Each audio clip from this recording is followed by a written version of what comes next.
Hello and welcome to the Daily Fantasy Whiff. I'm your host, Josh Shepardson.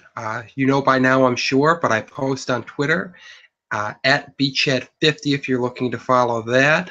Also, while you're on there, give at DF Cafe a follow. Check out who we're following. You can find all of the writers that produce awesome content at the website on there, and get yourself some fun people to follow. But moving on to tonight's action, we got ourselves a dozen games. And there's obviously one at Coors Field. A lot of runs there last night. We will get to talking about that, but there are 11 more games, and some of them have some stacking merit as well. So without further ado, let's get right into this. Minnesota is at Baltimore tonight. Let me get you those team totals right off the bat. We've got Baltimore checking in with a team total of excuse me, let me clear my throat, 4.5 runs, and Minnesota checking in at 3.5, and predictably the Orioles do look like the better stack in this contest. They have an explosive offense. You've got some power on that Baltimore Orioles. In that lineup, you've got guys like left-handed batters Gerardo Parra and Chris Davis, who are going to get great park factor boosts for home runs if Matt Wieters is in the lineup again. Tonight, ditto for him. Then you've got some really good right-handed batters like Manny Machado and Adam Jones, as well as a little bit of pop from Jonathan Scope, typically a little bit lower in the lineup. So this is a lineup that you can stack 6 deep on DraftKings, that you can maximize the 4-person stacks on FanDuel. And even if you're just looking to hook a couple of these guys at the top of the order, I would certainly advocate that. This is one of my favorite stacks of the night, namely one of my favorite stacks outside of Coors. If you're looking for some big power potential, looking to maybe apply some game theory and go away from the most popular stack of the night, Baltimore should be a lower owned stack and one that I like quite a bit. So on the Minnesota side of things, the low 3.5 run total is discouraging, but I do still like some of the bats at the top of the order. Byron Buxton had a couple hits last night. He's gotten hits in both games since he's been recalled from AAA. Had hits in 13 straight contests. All 13 contests he played after he was healthy enough to begin a rehab assignment, and then follow that rehab assignment with the activation from the DL, demotion to AAA. But played 13 straight games for AAA Rochester. Recorded a hit in each of those, recorded multiple hits in 6 of them, and has carried that hot bat up to the big leagues. He's leading off. He's got some speed. He's got some power. Brian Dozier behind him I like. Miguel Sano looks very good. Joe Mauer's a decent batter. Chris Tillman doesn't miss bats. So I do think that there is some sneaky stacking potential here. There is not a lot of depth to the Twins, and you've also got the positional overlap with Miguel Sano and Trevor Plouffe, but pretty easy decision who's the better option tonight with the righty on the hill.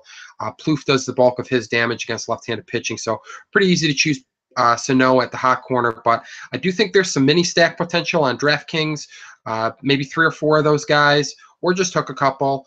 And on FanDuel, that would be a constitute a full stack, and I think that that's in play.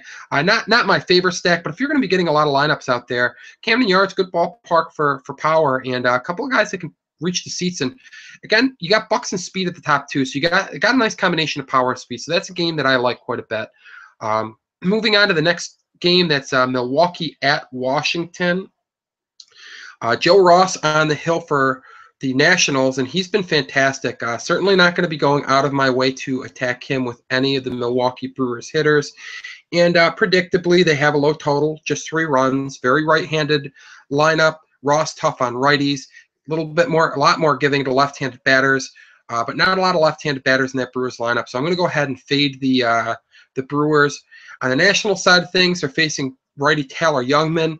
They also are a righty-laden lineup. Youngman's been very good in the big leagues. In fact, he's been surprisingly good, exceeding what he was doing in the minor leagues, tightened up his control, missing a few more bats. The Nationals just have not been an explosive offense this year, and I'm also going to fade them. Just a 3.5 run team total. So odds makers not seeing a lot of fireworks here. Both pitchers in play to use in games. But the lineups, maybe grab some one-offs, but I don't see any stacking potential here. Next up is Texas at Detroit. Low-scoring affair last night. Justin Verlander was very good, but did get the loss. And another should be another story today, I should say. The Rangers check in with a 4.5 run total facing Randy Wolf, who has not pitched in the big leagues this year. And the Detroit Tigers check in with a 4-run over-under total. So potential on both sides of this. Unfortunately, most of the best bats in the Rangers lineup are left-handed. So this is a stack that I don't love. You love the 4.5 run over-under total that Vegas has on it, but you're going to be, if you're stacking this, you're basically flying in the face of the platoon splits for a number of these hitters. But the beauty of that is that it should result in some low ownership. So there's definitely some game theory at play here. I do like the Rangers stack from the perspective that it should be low owned.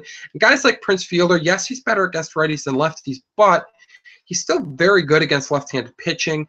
Delino DeShields should lead off.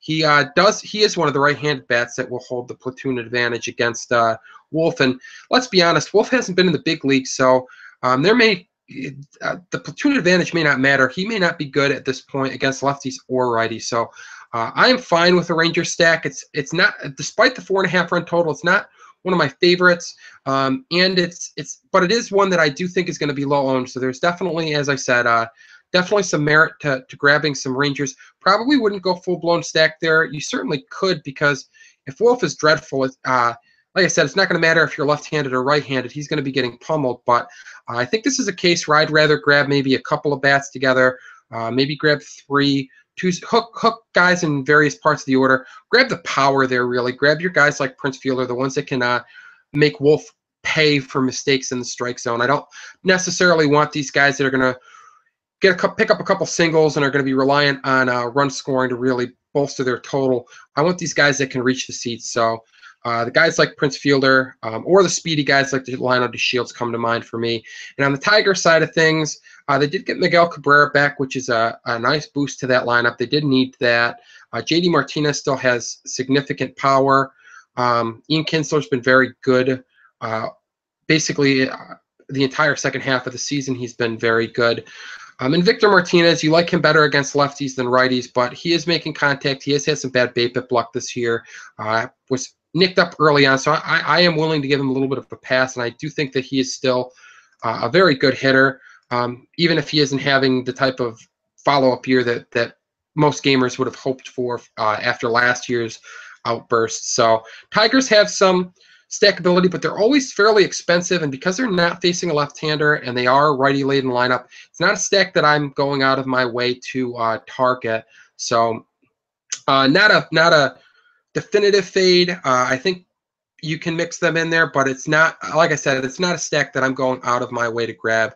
I look at this roster and I'm looking at pieces that I like. I like Miguel Cabrera. I like JD Martinez, but I don't necessarily need to get the others in that lineup. So do with that what you will. Philadelphia at Miami is the next game on the slate. We got a couple of pitchers who you'd normally like to pick on, Justin Nicolino and Aaron Harang, but a couple of offenses that just really aren't in a position to punish either of these below-average pitchers. You got a team total of 4 for each team, but you can look at Derek Dietrich and maybe guys like Justin Bour, maybe mini stack, but it's at Miami. It's not a hitter-friendly ballpark. I just don't see a lot of upside to stacking this other than, again, you're looking at a couple of stacks that might be low-owned. Of the two, I definitely like the Marlins better than I like the Phillies here. Phillies missing a key piece with Maikel Franco, Delp, Chase Utley recently. Just don't have a lot that I love there. But even on the Marlins side, I mean, this is still a Giancarlo Stanton-less lineup. Christian Yelich is on the disabled list still, and just not a lot to like here. So feel pretty comfortable fading this one. Again, if you do want to maybe hook a couple guys from this game just to be different, you can certainly consider that. But you're looking at your D. Gordon for a speedster at the top of the lineup. And like I said, Derek Dietrich offers some power, but it's more of a one-off situation here. Maybe find some value there, but certainly not going to go stacking that contest. Next up is Arizona at Cincinnati, and this is a game that looks a little bit more stackable. Cincinnati checks in with a 4-run over-under total. Arizona's only got a 3.5-run over-under total. But I tend to like the Diamondback side of this a little bit more, even with the half-run difference in team over-under total, the sub-4 over-under total. You've got power when you've got Paul Goldschmidt, Yasmani Tomas, AJ Pollock, David Peralta in there. They can all reach the seats at Great American Ballpark. And Desclafini struggles with lefties, so you got Peralta getting a nice little advantage. Ender Inciarte, not a power guy, but can certainly be a nice table setter up there if he's in the lineup instead of Tomas. If Tomas is in the lineup, you get the power. One way or the other, both look like decent plays. Pollock and Goldschmidt, yes, they're right-handed, so they don't have the platoon advantage against Anthony Desclafini, but both are, fantastic hitters. Paul Goldschmidt has been he's been up there with Bryce Harper basically for the best hitter in baseball this year, so certainly not worried about the fact that he doesn't hold the platoon advantage over Desclafini. At $4,400, nice price point. But on the Red side of things, they certainly have some stackability as well. You've got Joey Votto, really strong play tonight. Jay Bruce scuffling a bit, but he's always hit much better at home. Left-handed power plays so well there. Like him quite a bit. And then sandwiched in there, you've got Todd Frazier as well. You can fill a weak positions shortstop with Eugenio Suarez if you care to at 2,800. So you've got some potential there, and at 4 runs, that's not the worst total in the world to be targeting. Love Great American Ballpark because it enhances power, so they're in play. Not one of my favorite stacks, but this is a team that looks like a good mini stack option. Getting those left-handed bats, Votto and Bruce in there, maybe dropping in Frazier, hoping that he puts a charge into one. Next up is Kansas City at Boston. Fenway Park, good offensive venue, and Matt Barnes struggling a bit at the big league level, and that's a lot of the motivation behind the 4.5 run over-under total for the Royals. Red Sox check in with a 4-run over-under total against Yordano Ventura, who has taken a step back this year. So a couple of pitchers who can get lit up, and this is a game that I think you can stack both sides of it, grab the best players from each team, hook a couple of guys together, and I'm not going to say that it's going to rival Coors Field, but if you're looking for a stack to fly in the face of that one, these are a couple that look pretty good to me. Unfortunately, with the Royals, you run into the problem that I discussed a little bit with the Twins. Today, that problem solved itself for the Twins, but with the Royals, you've got a couple of batters that are going to be batting left-handed against Barnes, and that's Eric Hosmer and Kendrys Morales, who both play first base. So you have to pick one from that heart of the order. I like Hosmer more, but Morales is cheaper. And unfortunately, they both are in prime RBI spots, so there's not a lot of separation there. And if they both have big games and that stack goes off, fortunately, you can only roster one of them. So that is the deterrent to using the Royals, but you got some power speed there with Lorenzo Cain. Alcides Escobar fills a bad position. Ben Zobrist, a nice on-base guy. Now that he's only outfield eligible, and $3,800, I expect his ownership to not be terribly high because when he was at second base, it was a lot easier to justify sticking him in there based on just the limited number of options. The outfield is so loaded and so deep, so that always is kind of a nice wrinkle if you're looking to stack here, is that Zobrist's move to the outfield should suppress his ownership a bit. And of the two stacks, I like the Royals more. I'll side with Vegas on this one with that extra half run. Definitely appealing. But the Red Sox, they've been slaughtering the baseball of late and putting up some big crooked numbers. David Ortiz offers some power in that lineup. Mookie Betts is healthy again. So they also have some stack potential. But of the two, I'm looking at the Royals, and I think that they are maybe a slightly under the radar stack, if you can believe that, with a 4.5 run total. But I think that's the case. The Royals, as good as they are, it just feels like they don't quite get their due. So moving on to the next game, we've got Los Angeles, the Dodgers at Minute Maid Park. So they get a designated hitter tonight, but we got a couple of really good pitchers on the hill.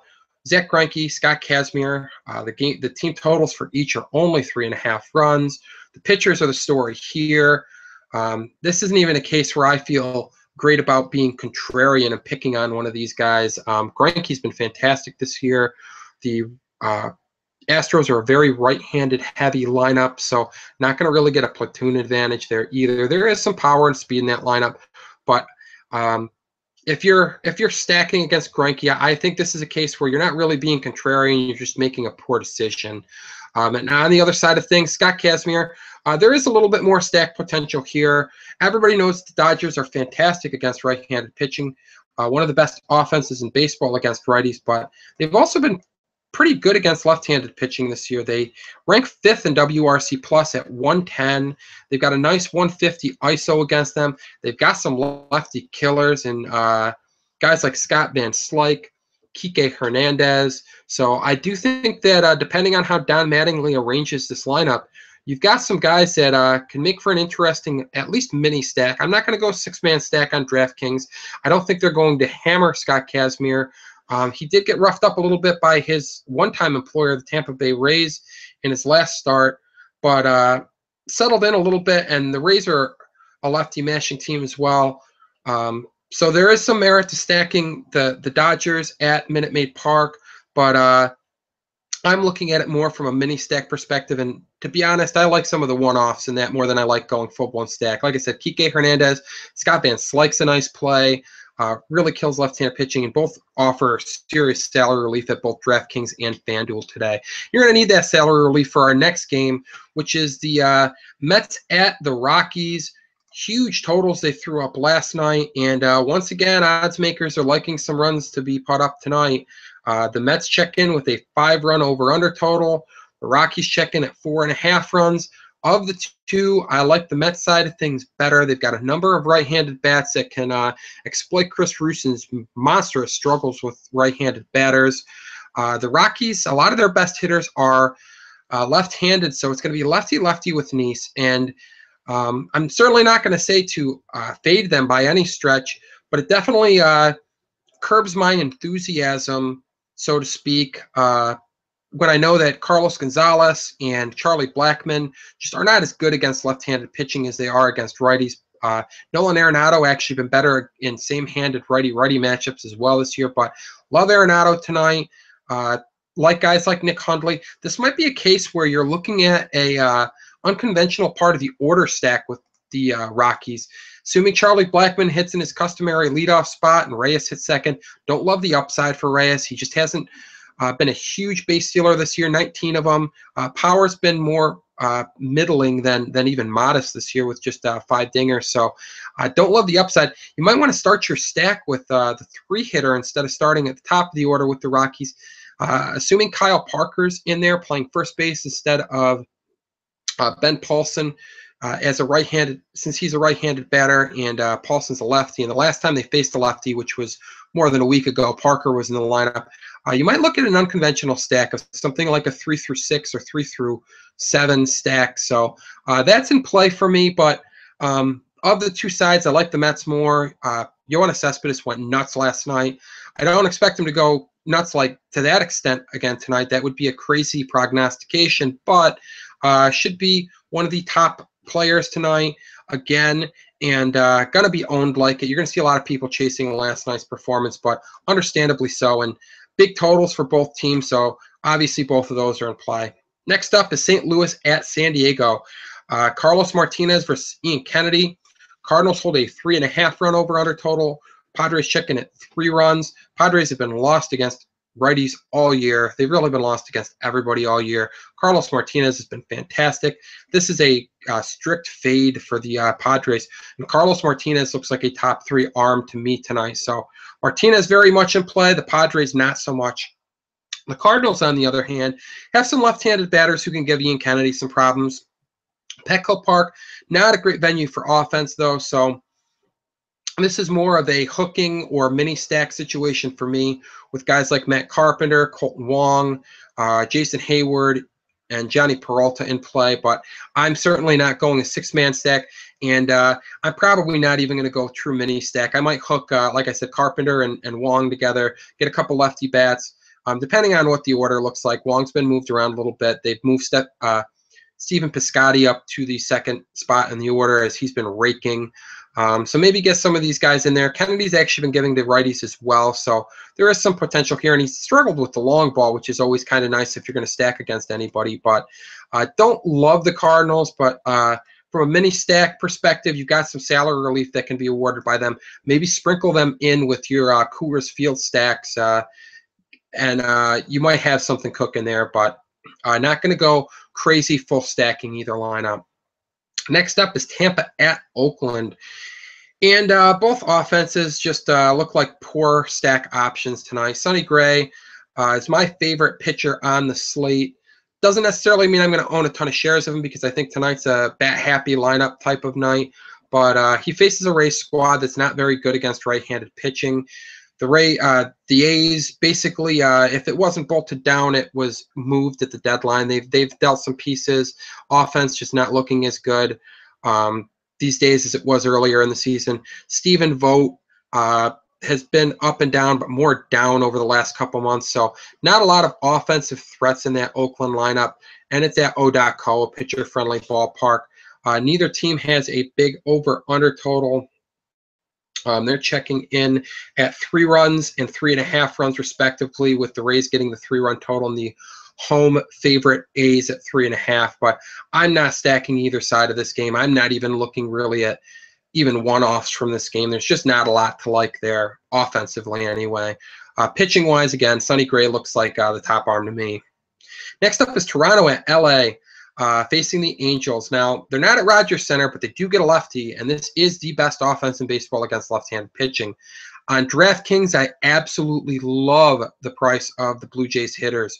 You've got some bargain prices on guys like Josh Donaldson, Jose Bautista, Troy Tulowitzki, Edwin Encarnacion, prices that you almost never see when they face a lefty.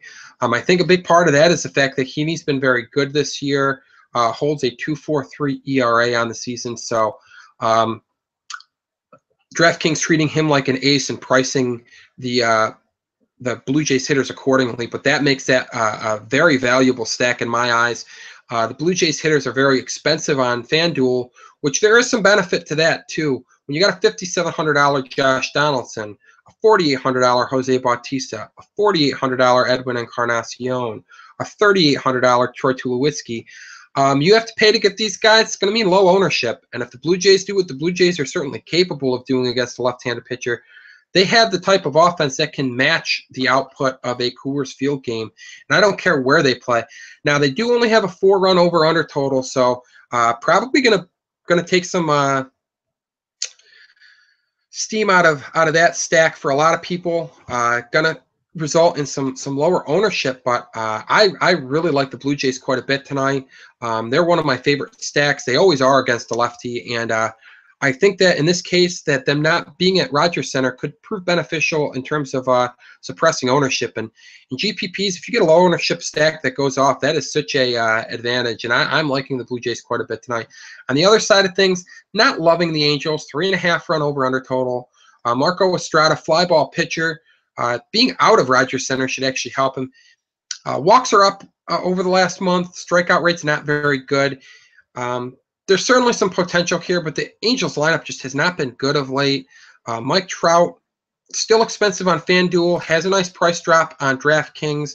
Albert Pujols has some power. I mean, there are hitters in this lineup that can exploit Marco Estrada's fly ball tendencies, but just not a lot of depth to this Angels lineup. Maybe you can hook those guys or do some mini stacking, but not a lineup that I'm going to be full stacking. And the final game of the night is the Chicago White Sox traveling to Seattle to face the Mariners. We got 2 lefties on the hill. Carlos Rodon against Vidal Nuno. One of these lefties is very intriguing for GPPs. The other is not. The intriguing one is Carlos Rodon. He's striking out more than a quarter of the batters he's faced over the last month. Walk rate still highish, just over 8%, but relative to what he's done in his young big league career, it is down. So I do like Rodon's current form. I like him in GPPs, and this means that I don't like the Mariners. Many of their best hitters are left-handed, guys like Seth Smith, who's a secondary piece in that lineup, but Kyle Seager and Robinson Cano certainly primary pieces of that offense, and they are both left-handed. Rodon tough on lefties, giving to righties, which makes Nelson Cruz look quite appealing, but He's really just a one-off for me tonight. I'm not looking to stack him with the rest of his teammates. And on the Chicago White Sox side of things, you certainly can consider stacking, at least mini stacking these guys. Maybe grabbing Jose Abreu, switch hitting Melky Cabrera, see how they arrange their lineup. But Nuno, very giving to right-handed batters. Unfortunately, the White Sox just don't have a very potent offense. They don't have a lot of big thumpers. So this is a situation where you'd love to be able to take advantage of Vidal Nuno, but I just don't see the batters for doing that on the Palhos roster. So I'm going to say that they're essentially a fade. Maybe you hook somebody with Jose Abreu, but I'm not going out of my way to grab from here. And not at Safeco. If this was at US Cellular Field, maybe I'd feel a little bit more comfortable doing that, hoping somebody can get into one. But this is a situation where I like Carlos Rodon. I'm not stacking against Vidal Nuno, but I'm certainly not advocating using Vidal Nuno either. But if he is one of those players, he's super cheap at $5,500 on FanDuel. He'll certainly allow you the spending at Coors Field. And as I'm talking this out, I mean, the White Sox haven't been good against left-handed pitching this year. In fact, they have been the second worst offense in baseball as measured by WRC plus, 72 on the year. So if you want to get crazy, you can certainly consider him on FanDuel, where you can go nuts on your Coors Field stacks around him. But that's really the only case for using Nuno tonight, and you're certainly not expecting a big game from him. You're hoping for 6 to 10 points from him. He's not reached double digits this year, but he's also spent much of the year in the bullpen. So but the name that I like in this one is Carlos Rodon at 6,800, and at just 1,300 more than Vidal Nuno, I don't think you really need to mess around with Nuno. But Rodon should be fairly popular tonight too. So big strikeout upside. Going to be fading the Mariners. Going to be fading the White Sox. So unfortunately, the podcast ends on a downer. No big stacks in that last game of the night, but I think you can live with the Coors Field stacks, as we should see some fireworks there. And on that note, that's it for the podcast. Stop over to dailyfantasycafe.com today to check out all of the great content. We got articles. We've got other podcasts up there. And, of course, we've got some great tools on the website, including Colossus, our lineup optimizer, and the stack generator. Get over there, build your Coors Field stacks. Let the stack generator do that for you. Save a couple of them. Throw them into the lineup optimizer Colossus and let them build you some monster lineups. And check out the projections and whatnot that we have there. Lots of great content that's going to help you win some money tonight. And on that note, take care and good luck.